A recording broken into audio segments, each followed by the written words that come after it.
In many parts of the world, girls are celebrated as they transition into womanhood. But for some, it involves silence, pain, and a vicious practice that is hidden behind tradition. This is the story of female genital mutilation, told by those who have lived it, those that have seen their loved ones go through it, and those who have fought it and are determined to work towards its total eradication. My name is Rachel Melita, and this is my audio documentary titled The Victims of the Knife. My name is Dorcas Saina. I come from Kajiado County. My name is Metrin. My name is Judy from Ikinye village. My name is Metrin, and I am born in a family of 4 children. I have 2 parents, and I have been raised in Ikinye village, Kajiado, Kenya. When I was in class 6, there was an external pressure that I was a grown lady, and I have to undergo FGM. I remember very well in 2013 December, some ladies barged into my home and told me to go and shower and get ready to experience the cultural practice.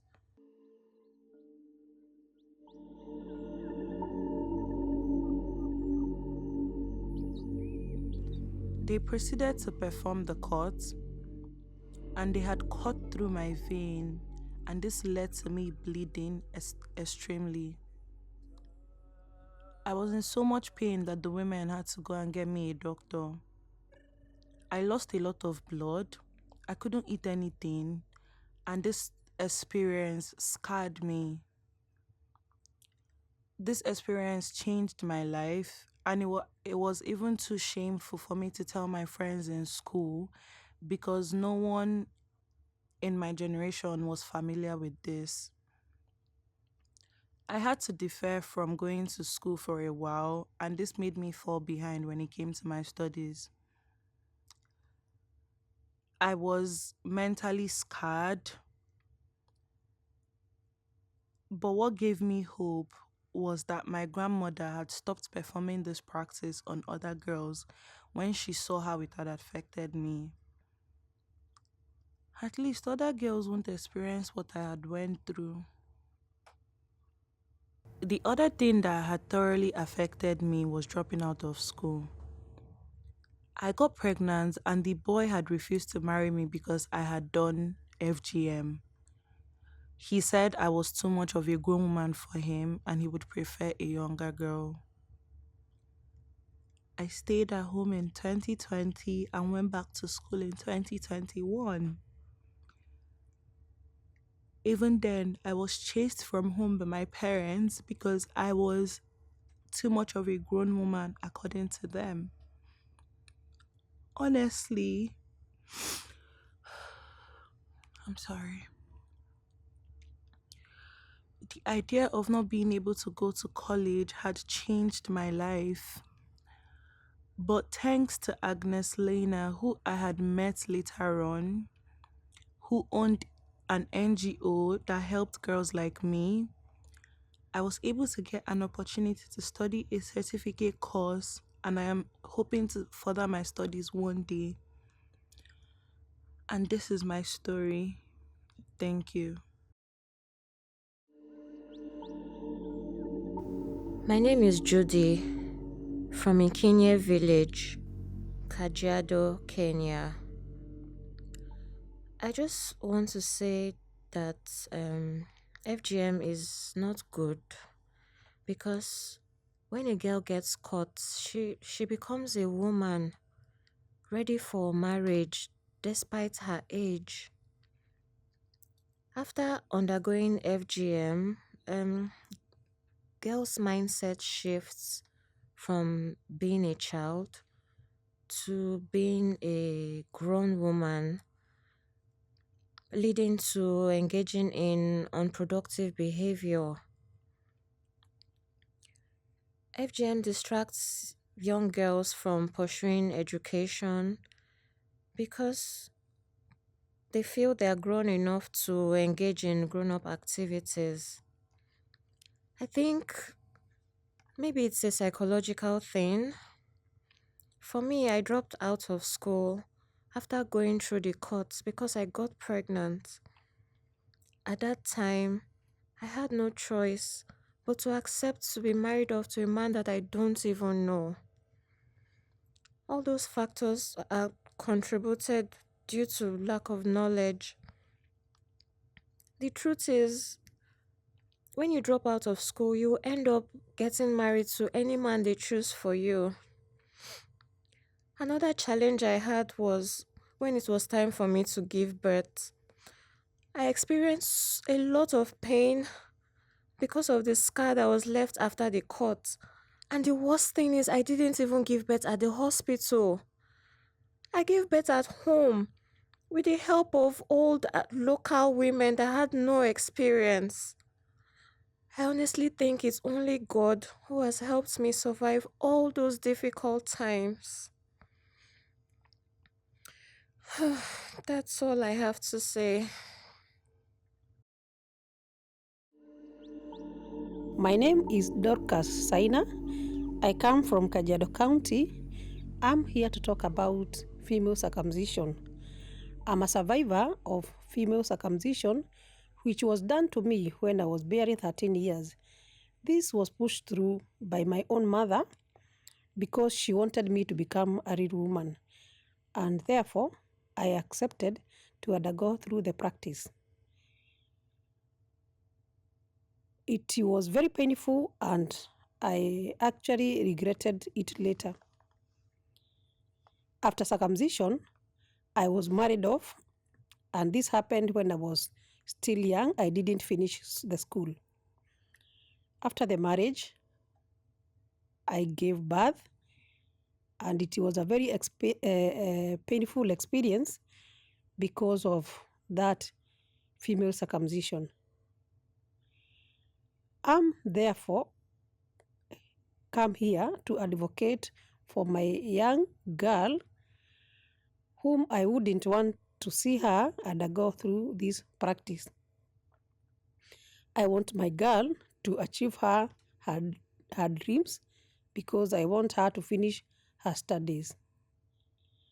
I also want to advocate for these other young girls in my community so that they do not undergo through this harmful practice.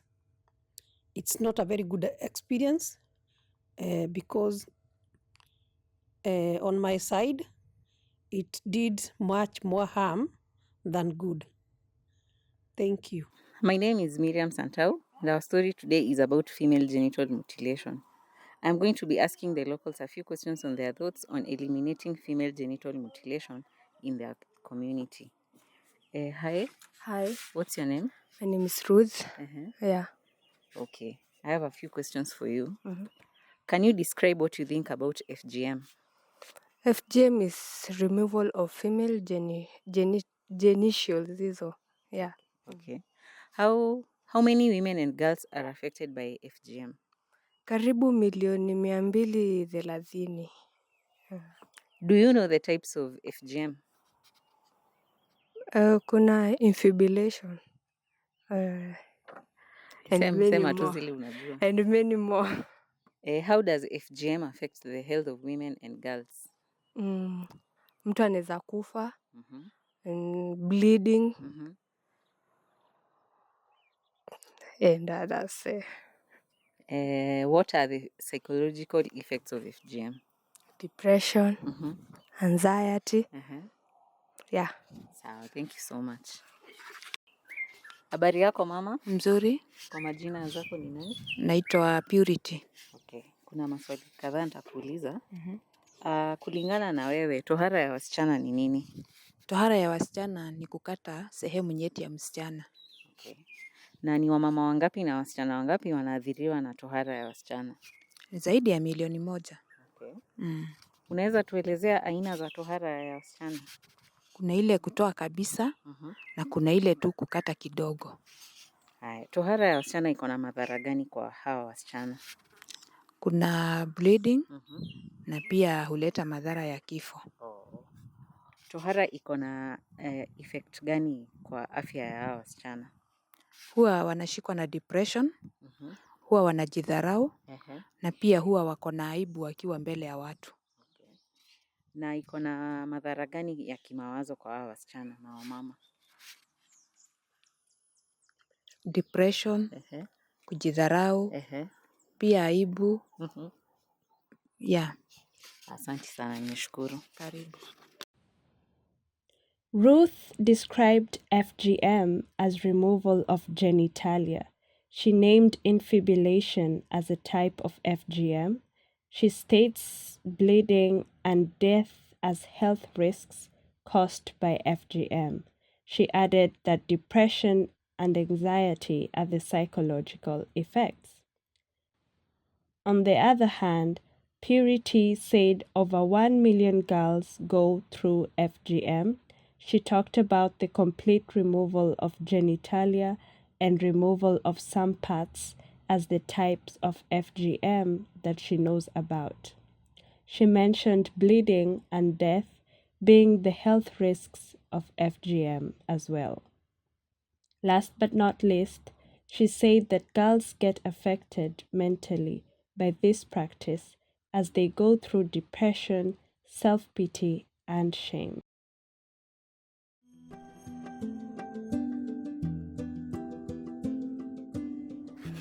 I've had a wonderful conversation with the locals, and after listening and interacting with them, it's very evident that female genital mutilation is one of the most dangerous practices that causes torture and death among those who undergo the procedure.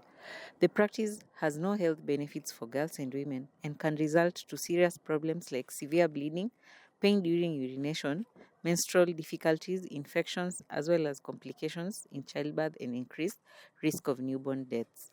It reflects deep-rooted inequality between the sexes and constitutes an extreme form of discrimination against girls and women. The practice also violates a person's right to health, security, and physical integrity, the right to be free from torture and inhuman degrading treatment, and the right to life in instances when the procedure results in death. However, good news is that we can prevent this practice by educating girls and their communities about their bodies and their rights. We can also speak about health risk of female genital mutilation, activism through youth community groups and social networks. We must work together to end female genital mutilation. Thank you so much.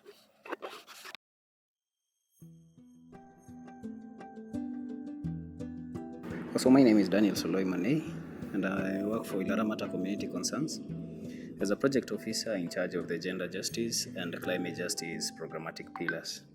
So let me just introduce the organization that I work for. So Ilaramata Community Concerns is a registered non-governmental organization. To be precise, it's a human rights non-governmental organization established in the year 2011 to champion for the rights and development of indigenous pastoralist communities, particularly Maasai women and girls who normally face poverty, exclusion, and harmful practices such as FGM and GBV. So the organization has a mission which actually focuses on engaging communities and duty bearers through advocacy and awareness to ensure Maasai women and children thrive in a supportive environment. And to achieve its mission, the organization actually implements its project in the following 4 programmatic pillars, which the first one is gender justice, where ICC actually promotes gender equality by holding duty bearers accountable, empowering women, and to participate in governance and advocating for the elimination of gender-based violence, such as FGM.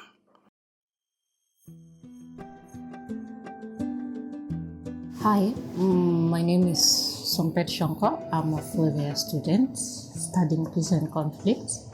We have an organization which is ORETT organization, which is a grassroots organization at Narok County, and we registered it at June 2023, I think, yeah, we are now 2 years. I looked for a friend who is called Silentoi Melita. And when I reached out because I had an idea of starting an organization to help our community because I saw there was a gap on it. And I pitched the idea to her and I told her we don't have the money or we don't have the resources to start this thing on empowering our community through economic resilience, education of the girls, and also mentorship of both genders, the girls and the boys.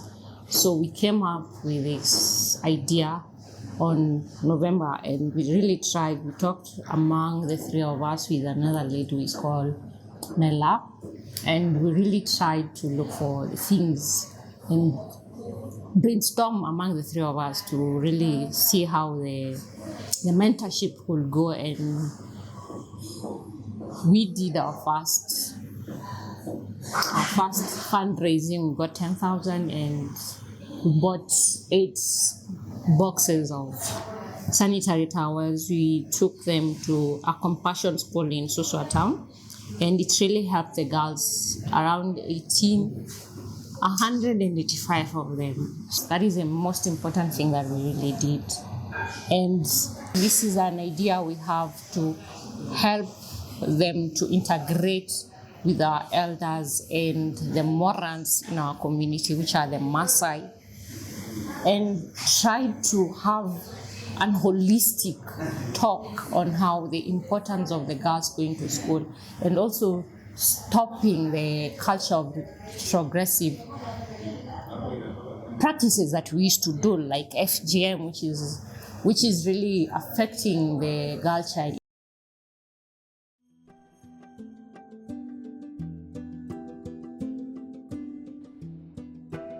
Now let's get into 2 interviews I was able to have with Ifra Ahmed.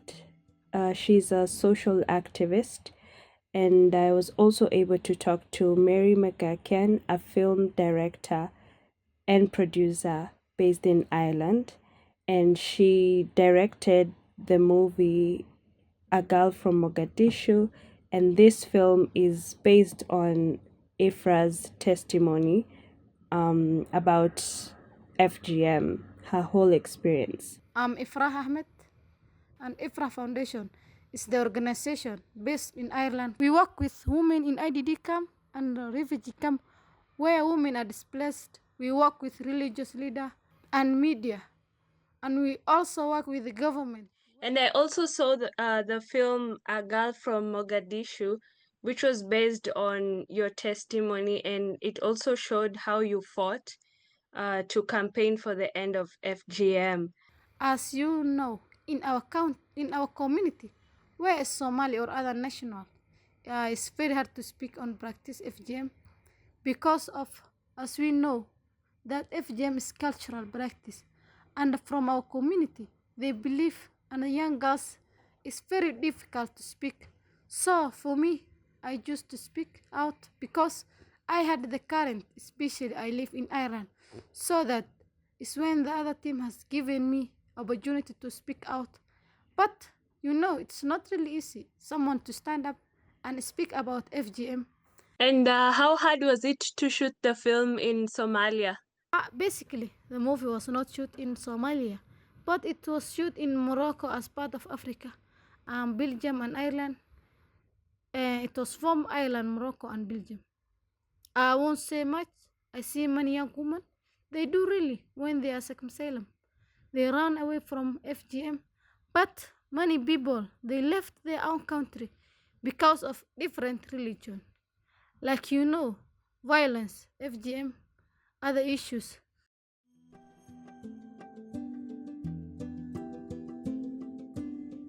My name is Mary McGuckin, and I'm an Irish-based, originally from Northern Ireland, filmmaker who likes to focus on gender issues. I watched A Girl from Mogadishu actually, and I liked the fact that it touched on the international pressure. Ifra was trying to get to meet the president and different European leaders what are your thoughts about like the international pressure against FGM? Well, I think it's important because on a number of levels, and IFRA has a very good sense of this. She operates on the basis of a 3-pillar form of advocacy. And one of those pillars of action, sorry. And one of those pillars is advocacy, not just locally and through education and community work, but by pressurizing stakeholders politically and through other organizations to acknowledge the extent and prevalence of the issue. You can bring pressure to bear on a top-down level. It isn't enough to do it on its own, and sadly, it has been, a lot of activists do a lot of advocacy. Yeah. But without the funding, they can't reach the grassroots level and do the national, the kind of national scale of programs that are required. And we know and we can see that when there is a national campaign that has government support, it is effective. When it's just lots of small NGOs doing pilot programs, it doesn't move the needle at all. So there is, she's right. Advocacy really matters, and she has always been very, very good at it. And it can help with funding if you go all the way. It can, the kind of what's so annoying about it is the level of funding required is not dramatic in the context of other global issues. Anyway, it's upsetting that we can't seem to focus people on how important it is to deal with FGM and to try to ameliorate harmful practices generally, because the prevalence level is not going down. It just isn't.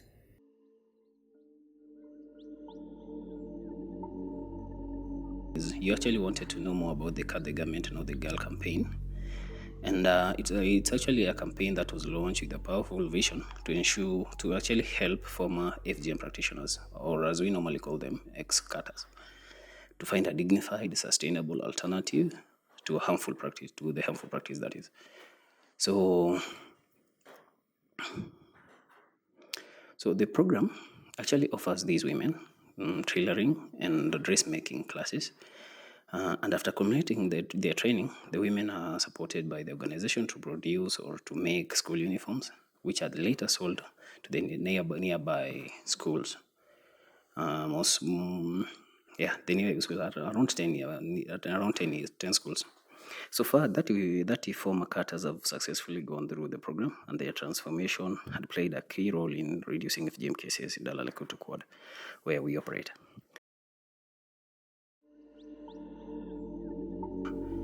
You also wanted to know the number of girls and women that the organization has rescued. So for this one, it's actually being implemented through 2 programmatic pillars, that is the gender justice pillar and the education pillar. And our organization has directly rescued and supported over 300 girls from undergoing FGM and early marriage. These girls have been reintegrated into schools, mostly, if I can mention it, Sajiloni Primary School and others. And many of them are actually thriving and becoming advocates of FGM.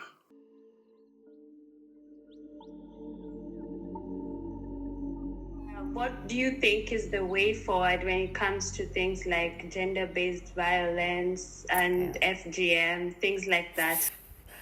God, well, in the last 6 months, we've just decimated decades of achievement in terms of creating organizations and funding pathways to trying to deal with these issues. I think the way forward, it's a little bit the Obama style, I would say, is, I always look at kind of general gender issues as having a kind of a journey from political agency or suffragettism through economic equality or equal rights, equal pay to equal opportunity in education. So there's a whole journey. And those waves of feminism have happened differently in different cultures. Some of them quickly, some of them slowly, and some of them, as we now know, very sadly are being rolled back. But there is such a thing, unfortunately, as a universal female experience, no matter what country you're from or what culture you are born into. And that is domestic, sexual, and gender-based violence. It is a universal female experience, and it treats nobody any differently to anybody else. Yes. And the most powerful way, I think, to deal with it is to take an example, to take the example of the African American movement. Yeah. And to see that with the combination of education, endeavor, and grassroots activism, in numbers, united in numbers, you can make change. So but the easiest way to do it would be for the patriarchal governments in the world to realize that it wouldn't actually take very much money to fund every government that needs to deal with these issues. It wouldn't take much. Yes, that's true. It really wouldn't. I mean, we've scoped out a national program for Somalia, for example. It would be $30 million over 8 years. It's not a lot of money. But in the overall of it all, we do live in a world where there is an epidemic of domestic and sexual, gender-based violence, generally including, obviously, horrific, harmful practices like FGM. And until we make a fundamental belief system change in the way men respond to women and attitudinally treat women, and that is, it's a long-term education program, that'll continue. So I'm not unoptimistic, but I'm not hopeful. Progress is glacial. There's a wonderful organization. There are a lot of organizations outside. There are local NGOs in every country, and there are a lot of organizations outside who do see that something has to be done. But and they focus on stakeholder advocacy, which is fine, but is not actually doing anything on the ground.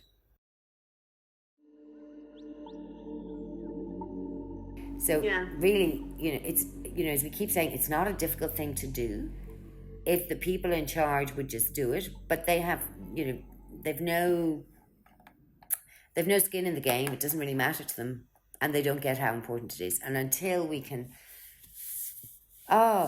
break down that structure that doesn't understand that it's counterproductive to keep women down,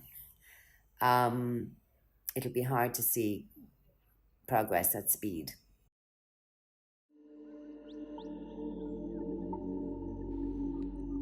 In 2025, World Health Organization says that more than 230 million girls and women today have gone through female genital mutilation in 30 countries in Africa, the Middle East, and Asia, where it's mostly practiced. WHO Health Organization also states treatment of health complication is estimated to cost health systems $1.4 billion per year.